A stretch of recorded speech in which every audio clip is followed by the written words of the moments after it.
কথা মানিক দালালকে ধরতে চাই। আমার কষ্ট আমি ছাড়া আর কেউ দেখতেছে না, আল্লাহ পাক ছাড়া। তারপরও মানিক দালালকে আমি ধরতে চাই। মানিক দালাল আমার ধ্বংস করে দিছে। বহুত গালিগালাজ করছি, ফায়দা নাই। কিন্তু এখন জনগণের কাছে বিচার দিতেছি, জনগণের বিচার করবে আর আমার আল্লাহ বিচার করবে তার। জনগণের কাছে এটাই বিচার, কিভাবে তাকে ধরা যায় আমার একটু সহযোগিতা করেন।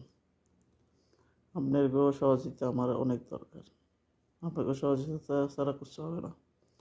যারা আমার ফেনী, সোনাগাজী বা কুমির, নোয়াখালী, বসুরহাট, দালালের বাড়িও বসুরহাট, তো যেভাবে হোক মানিক দালালকে ধরার ব্যবস্থা করে দেন একটু। মানিক দালাল কুমারটাকে বাড়ি বসুরহাট থানা, তার হুকিরা বলে একটা ট্রাভেলস আছে। তো প্লিজ সবার কাছে বলতেছি, প্লিজ আমার একটু হেল্প করেন। সবাই আমার একটু হেল্প করেন। হেল্প না করলে আমি আপনাদের হেল্প হলে আমি অনেক দূর আগে যেতে পারবো। কমেন্টে আমি তার নম্বরটা দিয়ে দিতেছি, উপরে তার নম্বরটা দিয়ে দিতেছি, তার নম্বর 88 লাস্টে। ঠিক আছে?